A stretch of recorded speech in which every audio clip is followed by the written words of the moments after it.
लाचार हो चुके हैं इन अत्याचारियों के आगे। बांग्लादेश में हिंदू अधिकारियों की बाकायदा लिस्ट बनाई गई है। हिंदू अफसरों की लिस्ट बनाने का अब राज सीधे सीधे खुल गया है, सामने आ गया है। कई ऐसे मंत्रालय हैं, कई ऐसे विभाग हैं जहां पर वरिष्ठ हिंदू अधिकारियों से जानकारी मांगी जा रही है। उनकी लिस्ट तैयार की गई है, वरिष्ठ हिंदू अधिकारियों से व्यक्तिगत जानकारी मांगी गई है।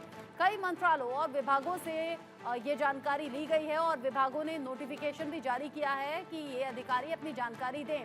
नोटिफिकेशन आते ही हिंदू अधिकारियों में डर का माहौल देखा जा रहा है। पिछले दिनों आपको याद होगा कि यहाँ पर समूह में हिंदू जो टीचर्स थे उनसे इस्तीफा ले लिया गया था। बांग्लादेश जहाँ पर अल्पसंख्यकों पर अलग अलग तरीके से अत्याचार हो रहे हैं, टॉर्चर किया जा रहा है और ये टॉर्चर अभी कम होने का नाम नहीं ले रहा।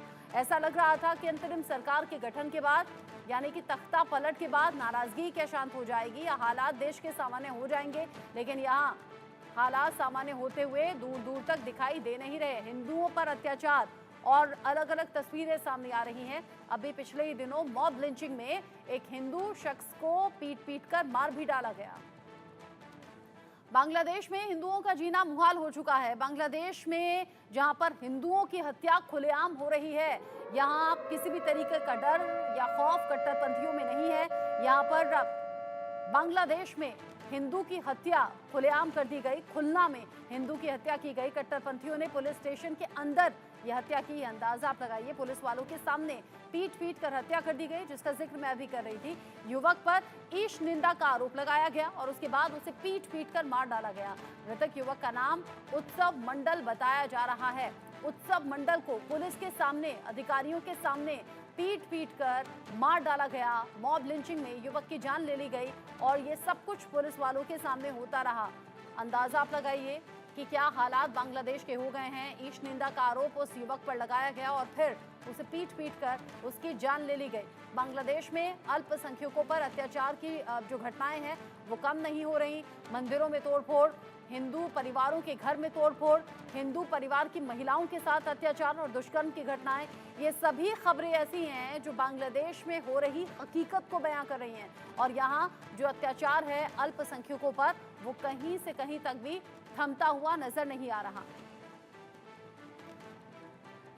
ऐसे में जब शेख हसीना से इस्तीफा लिया गया, शेख हसीना के इस्तीफे के बाद जब वो भारत आ गई, तख्ता पलट हो गया, सेना ने मोर्चा संभाल लिया और अंतरिम सरकार बनी, लग रहा था कि शायद अब सब कुछ ठीक हो जाएगा। लेकिन यहाँ आप जान लीजिए कि मोहम्मद यूनुस भी जो हैं वो पक्षपाती निकले हैं। पक्षपाती क्यों निकले हैं, ऐसा हम क्यों कह रहे हैं, आप जानिए। क्योंकि बांग्लादेश में हिंदू अधिकारियों की बाकायदा लिस्ट बनी है और ये लिस्ट कैसे बनी है, कैसे सामने आई है, आप जानिए। हिंदू अफसरों की लिस्ट बनाने का राज अब सीधे तौर पर खुल गया है, क्योंकि यहाँ जो अंतरिम सरकार है वो धार्मिक आधार पर भेदभाव कर रही है। इस भेदभाव के चलते मुश्किलें बढ़ती हुई नजर आ रही हैं। नोटिफिकेशन ने हिंदुओं की सुरक्षा की चिंता बढ़ा दी है, यानी कि हिंदुओं की जो रक्षा है वो अब ये समझिए कि भगवान भरोसे वहां रह गई है। हिंदू परिवारों पर अत्याचार की घटनाएं न थमी न रुकी।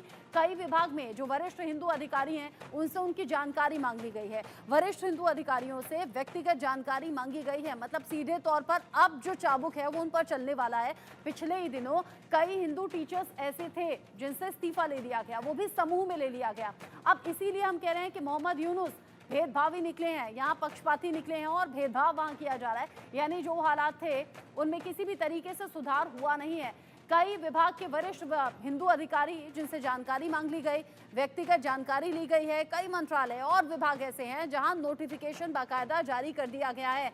नोटिफिकेशन आते ही हिंदू अधिकारियों में डर फैल गया है और उन्हें डर है कि अब उन्हें नौकरी से निकाल दिया जाएगा या इस्तीफा ले लिया जाएगा।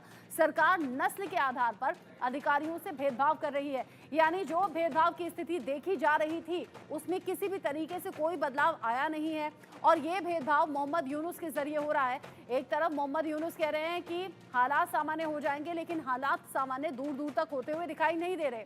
अब नोटिफिकेशन पर सरकार की सफाई भी सामने आ गई है। ये जो नोटिफिकेशन हिंदू अधिकारियों को दिया गया है और उनकी जानकारी मांगने को लेकर दिया गया है, उस पर सरकार कह रही है, अंतरिम सरकार के जो सलाहकार हैं शेखावत, उनका बयान सामने आया है। उनका कहना यह है कि हिंदू अधिकारियों को चिंता करने की कोई बात नहीं है, ये एक रूटीन एक्सरसाइज है और ये नॉर्मल रूटीन है।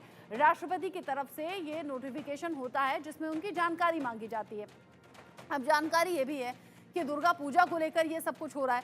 दुर्गा पूजा के लिए हिंदू अधिकारियों को राष्ट्रपति का न्योता दिया जा सके, इसीलिए उन अधिकारियों की लिस्ट मांगी गई है, उनकी जानकारी मांगी गई है। राष्ट्रपति हर साल दुर्गा पूजा दशमी की पूजा का आयोजन करते हैं, ये मतलब सफाई है। ये कहा गया है कि राष्ट्रपति चूंकि दुर्गा पूजन पर इस तरह का आयोजन करेंगे और तब इन हिंदू अधिकारियों को वहां बुलाया जाएगा। साथ ही कृष्ण जन्माष्टमी, विजयदशमी दोनों ही दिन राष्ट्रीय छुट्टियां होती हैं। टेक्सटाइल और जूट सलाहकार जो हैं, यहाँ पर जूट सलाहकार रिटायर्ड ब्रिगेडियर हैं जनरल शेखावत हुसैन, और जनरल शेखावत हुसैन क्योंकि आरोप अब चौतरफा लग रहे हैं तो उनके जरिए सफाई दी जा रही है। उनके जरिए कहा जा रहा है कि हालात सामान्य हैं और धीरे धीरे हो जाएंगे। और ये जो हिंदू अधिकारियों की जानकारी है वो इसलिए मांगी गई है क्योंकि राष्ट्रपति अलग अलग त्योहारों पर अलग अलग गैदरिंग रखते हैं और तब इन अधिकारियों को इनवाइट किया जाएगा, इसीलिए ये जानकारी मांगी गई है, इसीलिए जानकारी शेयर की जा रही है। लेकिन यहाँ भेदभाव की स्थिति यूं साफ हो जाती है क्योंकि पिछले ही दिनों यहाँ हिंदू टीचर्स को भी समूह में उनसे इस्तीफा ले लिया गया और अब हिंदू अधिकारियों में भी ये डर है कि अब उनके साथ भी ये सब होने वाला है। लेकिन सरकार की तरफ से सफाई भी अब सामने आ गई है। नोटिफिकेशन पर ये सरकार की सफाई है कि जो हिंदू त्योहार हैं, जन्माष्टमी, विजयदशमी या दुर्गा पूजा, इन सब दिन छुट्टी होती है और इसीलिए छुट्टी को ध्यान में रखते हुए ये किया गया है। अंतरिम सरकार के झूठ सलाहकार हैं शेखावत हुसैन, जिनकी तरफ से ये बयान अब सामने आया है। हिंदू अधिकारियों को चिंता करने की कोई बात नहीं है क्योंकि भेदभाव के आरोप लगातार सरकार पर लग रहे हैं।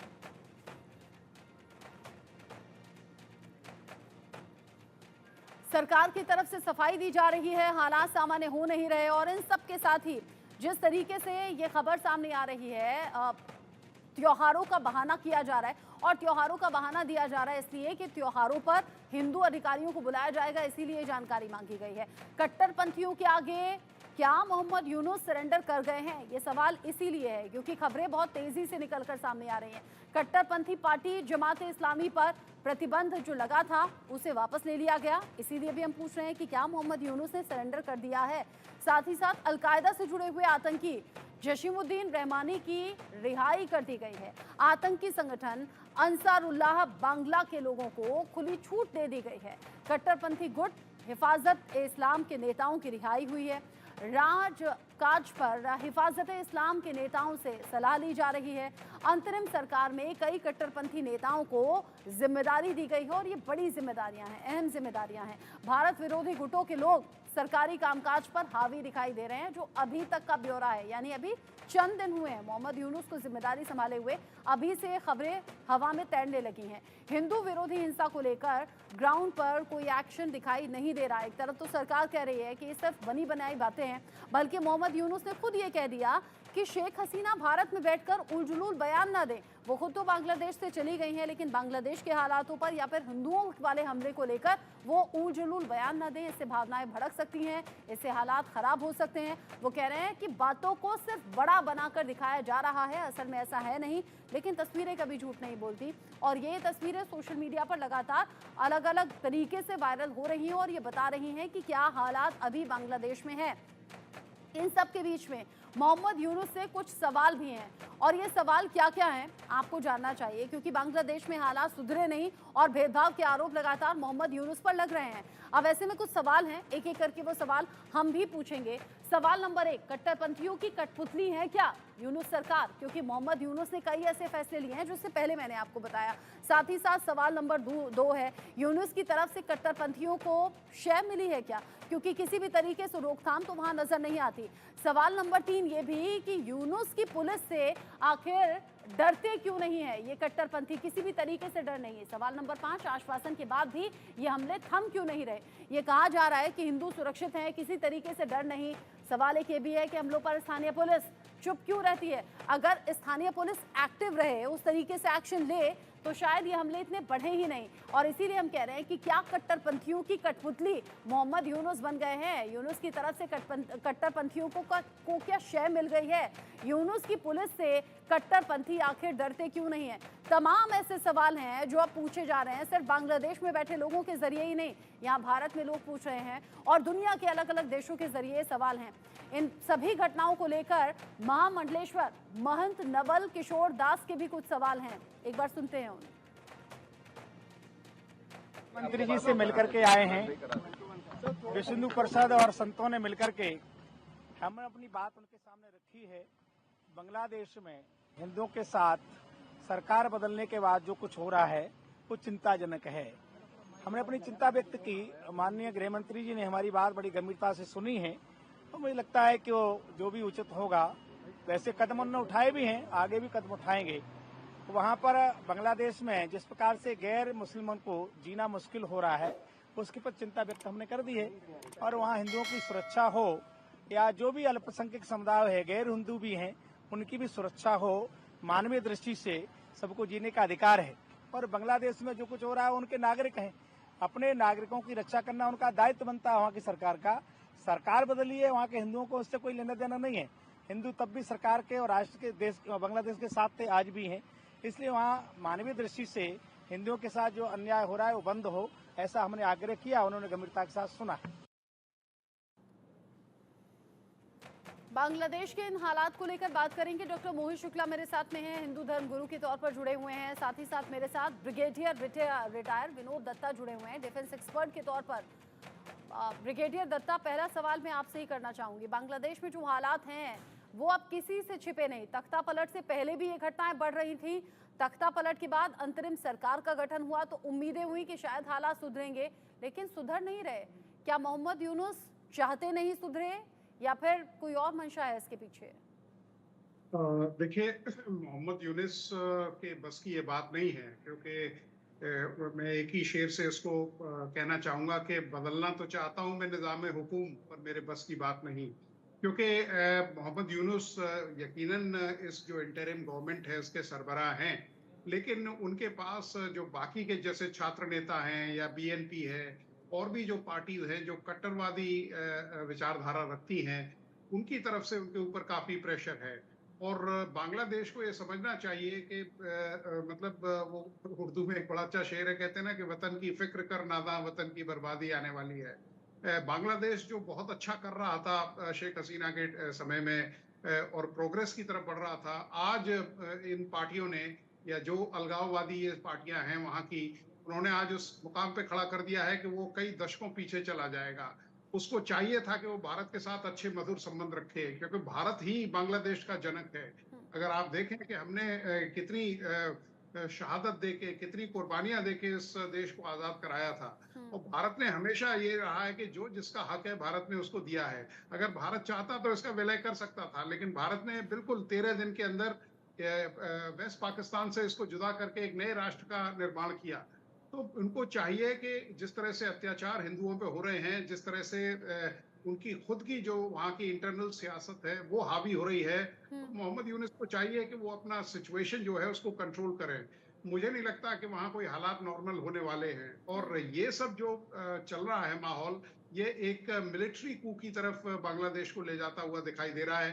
क्योंकि जो मिलिट्री है, अनफॉर्चुनेटली मिलिट्री की जो वहाँ स्ट्रेंथ या नफरी है वो इतनी ज्यादा नहीं है कि इस चीज को वो अंजाम कर सके। लेकिन इस बात से इनकार नहीं किया जा सकता, क्योंकि आखिर जो जेनेटिक जो डिसेंडेंसी है वो तो पाकिस्तान की है बांग्लादेश में।